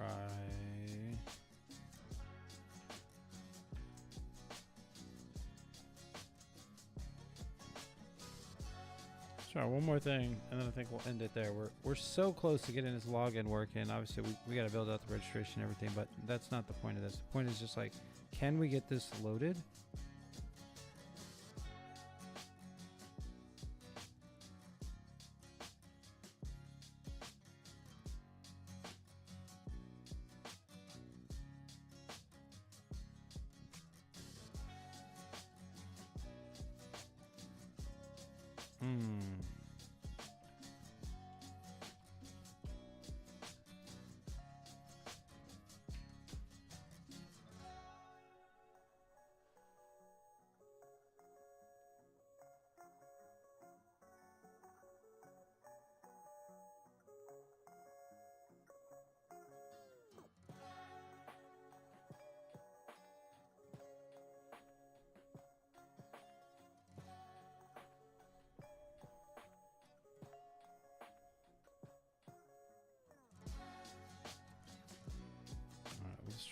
Let's try it, Claude. Let's see. Yeah, that wasn't it.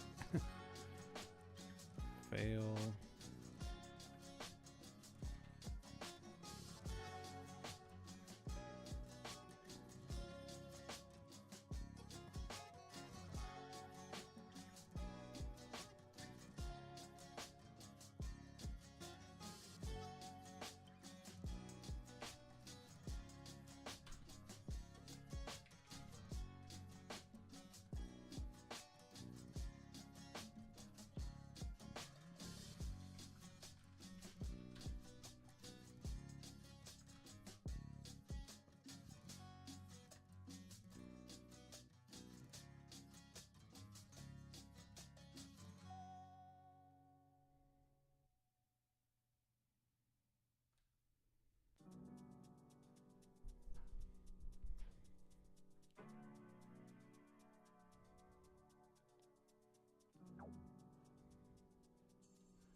Oh.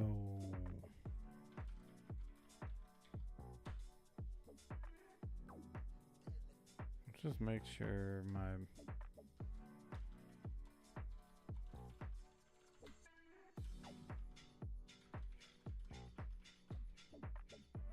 user at example.com, not test.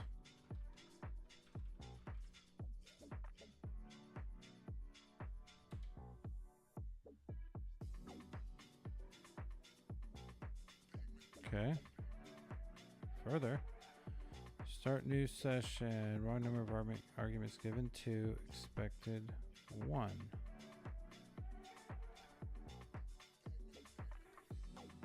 That's easy enough. So start new session for user. Remember me.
All right, let's try that again. Hey, we're logged in. We're on the dashboard page. We got it. All right, we're gonna have a few more issues here, and that's okay. Auth user name. Now we should have user name. So can we look at our auth component here?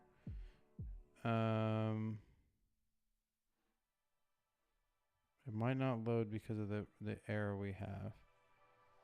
But if we just go to the home page, this will load.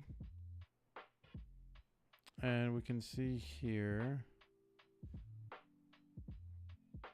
at the top level, Inertia. We have the initial page. Props. We're going to get current. Oh, interesting. Okay, so we can't just pass through current like that because that clearly doesn't work.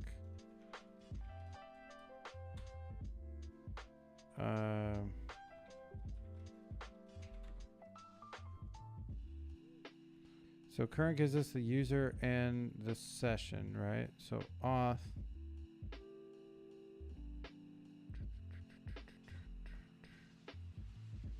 What do we want this to be? We want this to be like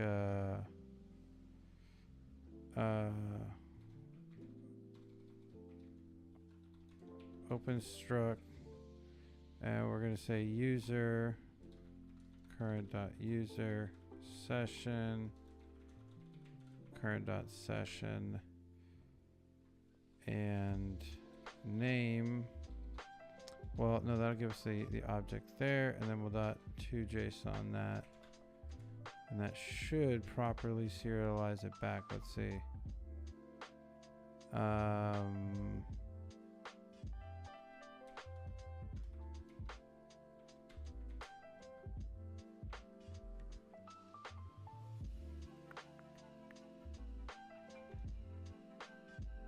Oh, you know what? I bet you... Do we even need an open struct here? Can we just use a hash? And then to JSON that?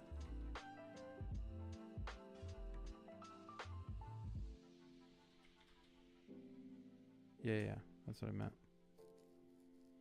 Okay, so now we hit the main inertia and initial page props. Auth is going to be JSON. Do we want it to be JSON? Should it just be an object? So the open struct might help because here I think we still have to key. So we have ID, email address, password, digest. Here we're getting everything.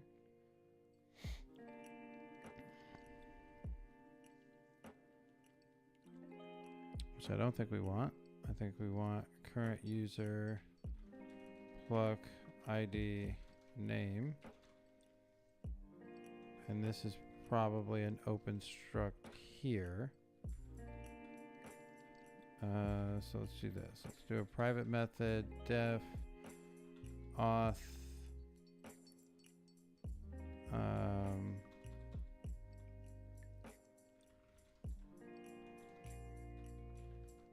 so for the inertia auth, what do we want? We want our user.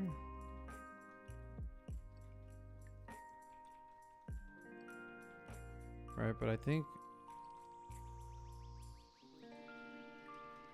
this needs to be an open struct.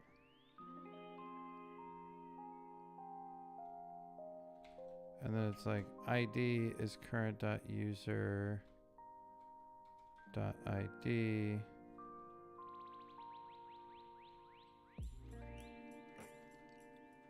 Let's see, name. Name, and then our session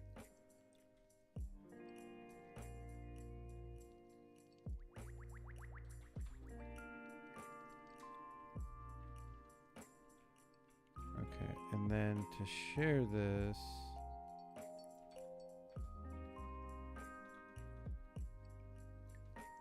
go through here and just share the auth like that. All right. Oh, we have to include open struct, right? OB struct. Yeah, require. That's what I thought.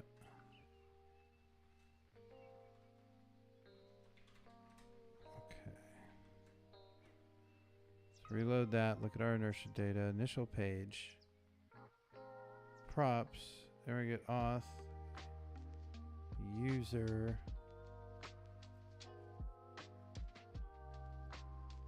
Oh, it's giving me a table.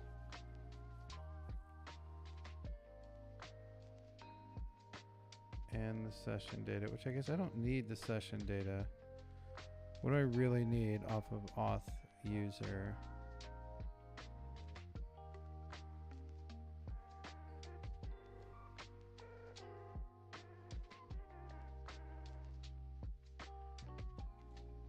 Let's see if we do this differently. Okay, so auth user ID name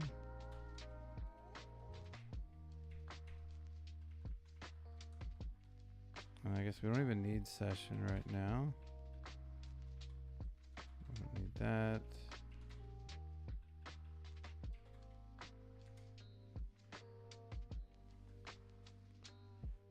Okay, initial page, props. Now we just have user ID name. Okay. Let's log in.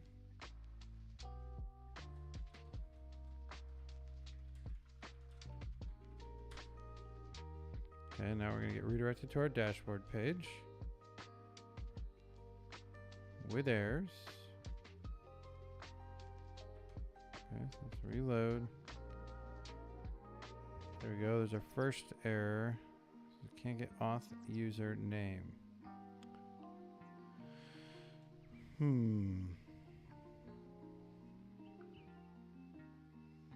So is it because I don't know if the component tree is going to render here, but I wonder if it's because do we not need to do this?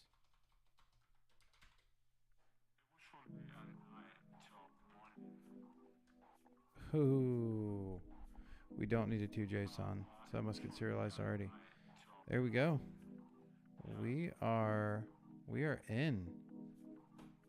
Like, we've got our user set up, our name, our initials are coming through. We don't have our settings routes yet, so I have to set those up. Let's see if it works with our sidebar layout.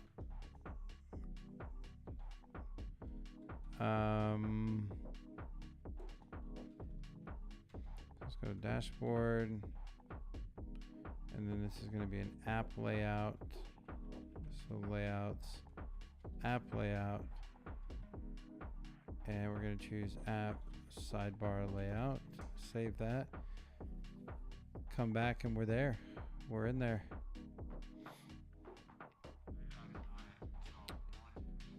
And let's say we still have our initial props down there. And we've got our auth user just like we need.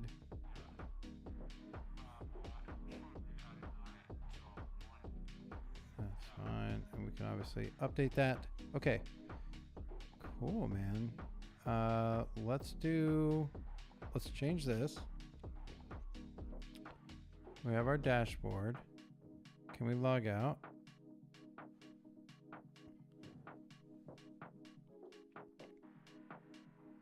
Let's fix that log out real quick.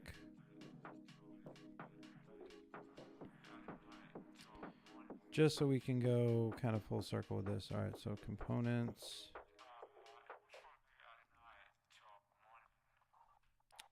User info. No.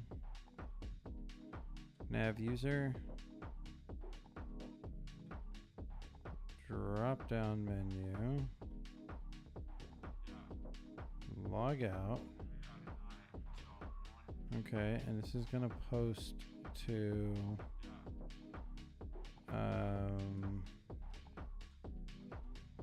let's see, log out is the route.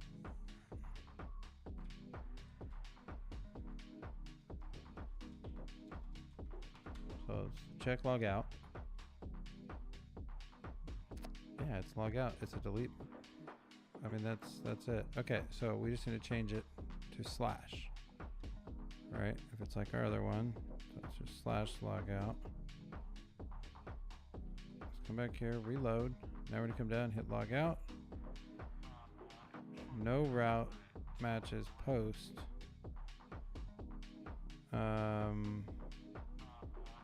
Okay, so this is a delete route.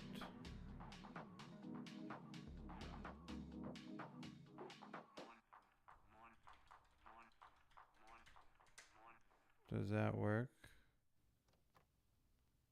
It does. We just change it to delete, and now we're good. We're signed out. We can sign back in. User at example.com. Password. Sign in. Yeah, we just use password, and now we're on a dashboard. So the answer is yes, and obviously we still have work to do with the profile pages, and the registration doesn't work, but you kind of get the idea. The answer is yeah, we can copy the new Laravel React starter kits over to our Rails starter kit and have the same setup, foundation, and configuration there with Rails, Inertia, Vite, React, Tailwind, and shadcn, and the same configuration around the different types of layouts, the different auth layouts, right? We didn't even touch on the auth layouts yet, right? Like if we log out, you notice we just have this simple layout here, but we can come back to our auth, our auth layout. Sorry, not that one. Auth layout here. And right now we're on simple. We can say card. Come back here, you'll see now that we have a card layout.